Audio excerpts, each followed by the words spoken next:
Okay, so for part two, kind of talk a little bit more about the figure.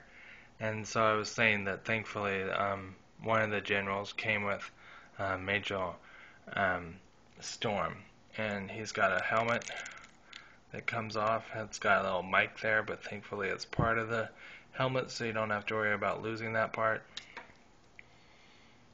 There's Mr. Major Storm. Again, I'm so glad that G.I. Joes have evolved.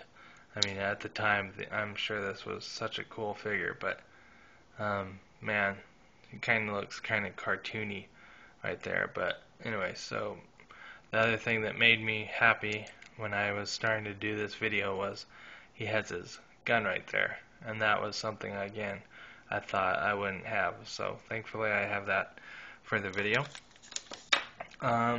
So then we talked about the missile, and we were talking about the Locust.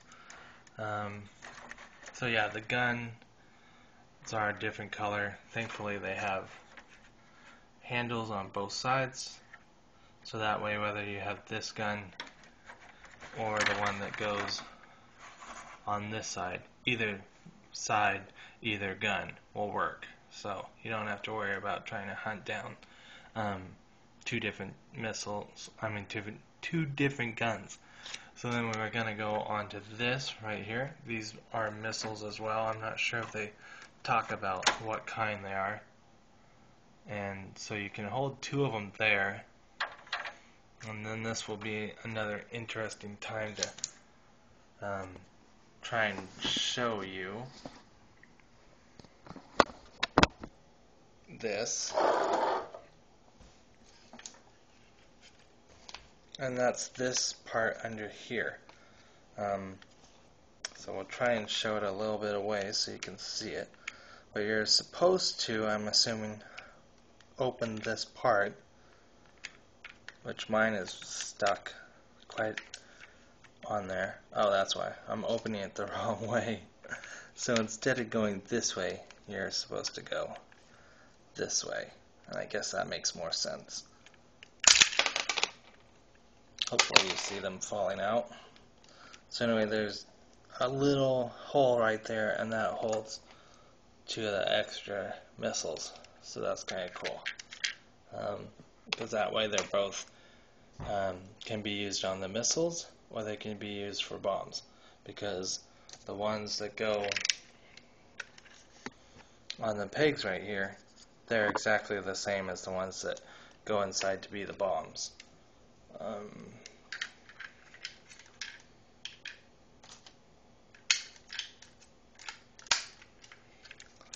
Kind of cool. There's a glass bottom to it, and there's also a top. So I'm not really sure what that's about, but again, it looks cool. So anyway, and it was kind of good too because I tried to find out a little bit of history on,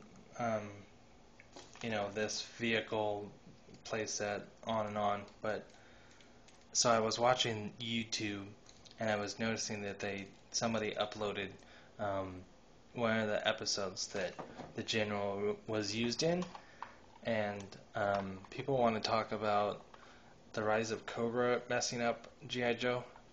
I don't know how you guys feel, but Rise of Cobra may have not been perfect, but go watch some of the Deke G.I. Joe episodes. Not saying that the original G.I. Joe was that great too, because there's some funny stuff in there too that, when we were kids we probably didn't know, but I don't know that they were ever as bad as the Deke episodes. But anyway, so there is an episode, I think it's like a 2 or 3 part, that shows off the General, and I'm not sure if anyone knows, but there might be a video or so that shows off the G.I. Joe 1990s era of headquarters. I don't know if that's on YouTube, so but I think the General was used quite a bit as their headquarters. So anyway, we talked about the Locust, and it says a long-range positional mortar cannon with 4 shells, an impressive pull-out loading ramp, and rear multi-cannon anti-attack gunnery station. I'm not sure what the rear multi-cannon anti-attack gunnery stations are, unless they're talking about, let's see, yeah, I'm not sure. They must be talking about the ones that are right here. So you got 4 of them right here. Go up and down, go all the way around again. Good defense. Got roadblock manning one of them. Quick cake manning one of them. It's kind of cool again that they included the Locust, because in the cartoon that I was just speaking of, they showed a retaliator on this thing, and true, it's not to size, so the retaliator, if you put that on here, it would fit, but it would take up, probably 3/4 of this vehicle. So it's kind of cool that they included this Locust right here, and it just kind of fits right there. You can see where the prongs or landing gear or whatever fit right in. So it's nice and secure there. And then, like it mentioned, there is a ramp, and that comes down.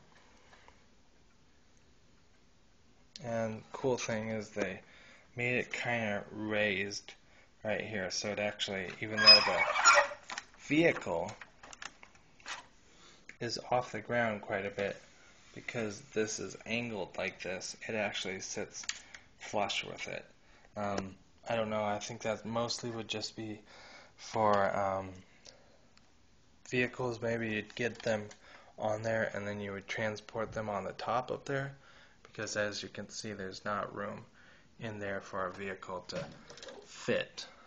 And that's kind of why I had the Boss Striker here. Yeah.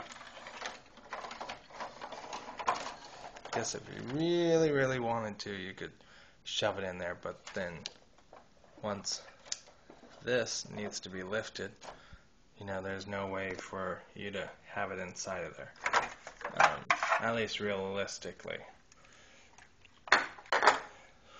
So I can't really show this off without, showing off my whole house. But this is the cannon that comes in, and it has basically only, well, I guess you could say 2. It has 2 positions that it has. One there, and then one there. And then this has 4 hydraulics. There's one there, and then there's also these ones back here. So, cool thing is the missile or cannon or whatever is removable. You just have to loosen it on both sides,